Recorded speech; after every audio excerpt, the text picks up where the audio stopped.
Halo, saya Rogers Dwi Putra Setiadi dengan NIM 2101211014, mahasiswa Magister Teknik Elektro di Telkom University. Di sini saya akan menjelaskan tentang 3 stage atau 3 tahapan dari artificial intelligence dan juga salah satu contoh dari penerapan artificial intelligence. 3 tahapan dari artificial intelligence atau 3 perkembangan dari artificial intelligence sendiri. Itu yang pertama, ada artificial narrow intelligence atau ANI. Saat ini perkembangan artificial intelligence sendiri diinformasikan baru mencapai perkembangan narrow intelligence, yaitu ANI ini. Dan diprediksikan mulai tahun 2020 dan selanjutnya umat manusia akan memulai tahapan dari selanjutnya, yaitu Artificial General Intelligence atau AGI. Dan tingkatan paling tinggi dari Artificial Intelligence sendiri adalah Super Intelligence atau ACI. Data ini bersumber dari sebuah jurnal, yaitu Reshaping Business with Artificial Intelligence, terbitan dari MIT dan Cambridge. Dan ini berdasarkan data dari tahun 2017. Jadi kemungkinan di jurnal terbaru mungkin ada informasi yang lebih lengkap lagi kapan sebetulnya manusia mulai masuk ke tahap general intelligence. Dan untuk yang pertama, narrow intelligence, itu bisa dibilang juga sebagai weak AI atau AI yang lemah. Saat ini pengembangan sendiri baru mencapai artificial narrow intelligence. Narrow intelligence sendiri sifatnya masih terbatas, jadi masih perform untuk spesifik task aja. Sebagai contoh seperti facial recognition atau self-driving atau untuk search engine. Salah satu contohnya di sini ada Google Assistant, self-driving cars seperti Tesla, dan juga automated system. Jadi penjelasan lebih lanjutnya tentang narrow intelligence ini masih meniru dari salah satu task manusia ya, sebagai contoh mengemudi gitu. Dan dia hanya bisa melakukan pekerjaan itu aja, mengemudi saja gitu. Jadi menirunya masih dalam satu tugas atau task. Dan ada juga artificial general intelligence atau bisa disebut juga adalah strong AI atau deep AI. Ini adalah sebuah konsep baru dari artificial intelligence yang meniru kecerdasan manusia dan juga perilaku manusia. Dan ini memiliki kemampuan untuk belajar dan mengaplikasikan kecerdasannya untuk menyelesaikan suatu masalah. Dan untuk saat ini, dari jurnal yang saya baca, umat manusia baru memulai ke arah general intelligence karena sudah ada perkembangan dari machine learning yang sangat pesat, tentunya didukung dengan komputasi, resource komputasi yang sangat baik saat ini dari cloud salah satunya. Tapi saat ini belum ada implementasi nyata dari general intelligence.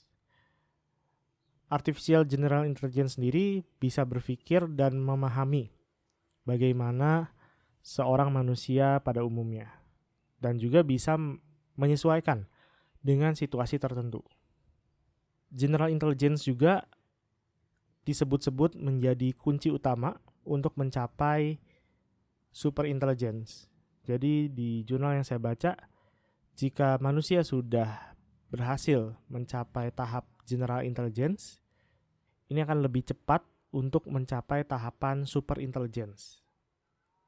Karena untuk mencapai tahap tersebut, nanti manusia tidak bekerja sendiri, tapi dibantu oleh artificial intelligence juga untuk mengerjakannya.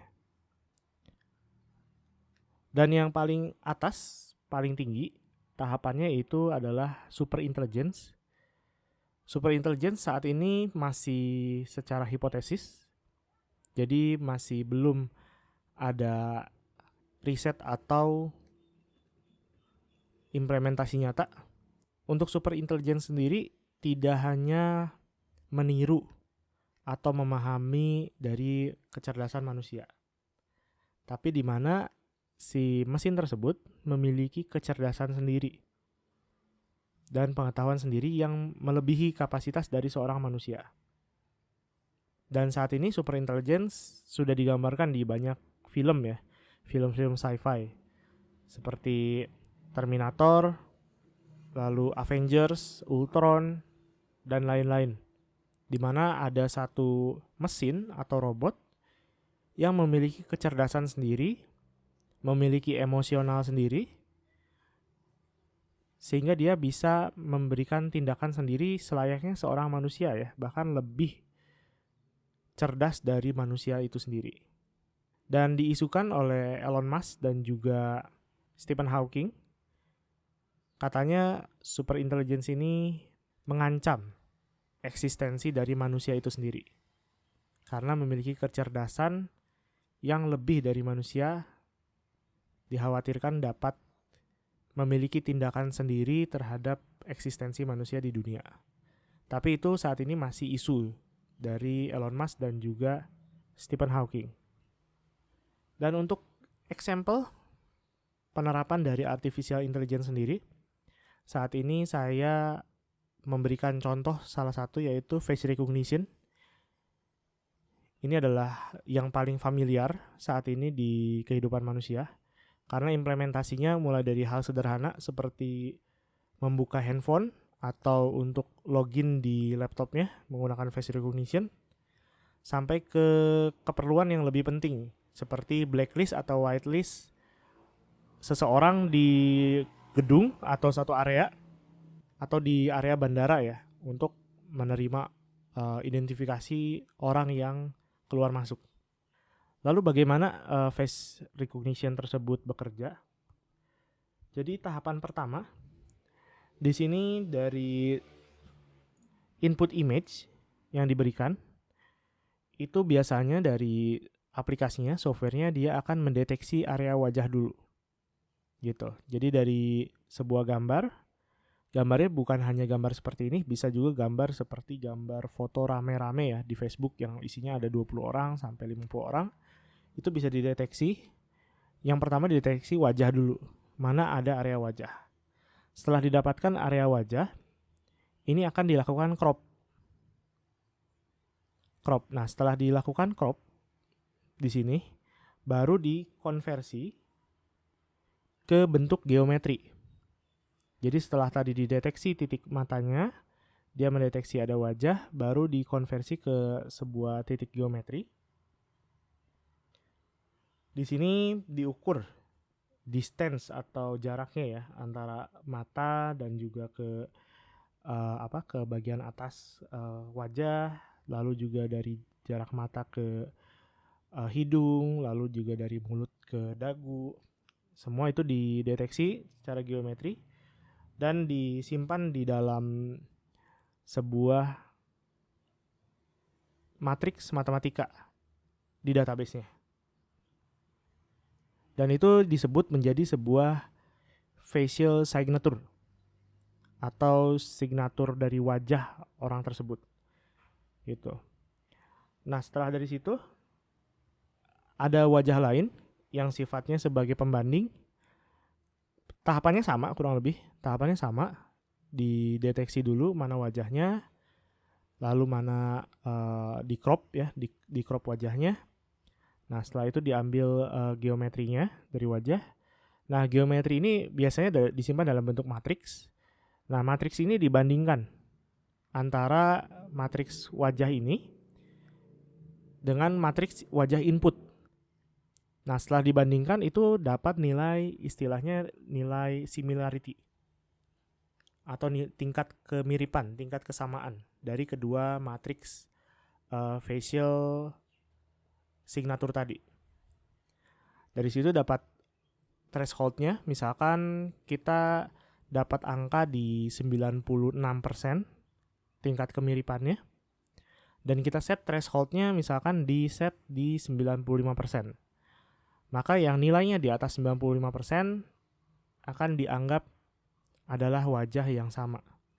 Jika nilai similarity-nya di bawah dari 95%, maka bukan wajah yang sama. Itu kurang lebih cara kerja dari sebuah face recognition. Dan untuk pengembangan selanjutnya biasanya untuk pencarian wajahnya juga bisa menggunakan deep neural network ya. Selain menggunakan perbandingan sederhana antara dua data facial signature menggunakan matriks biasanya.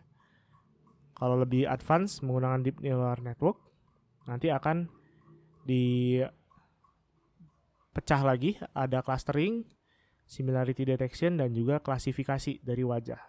Misalkan wajahnya sedang tersenyum, atau usia, dan lainnya.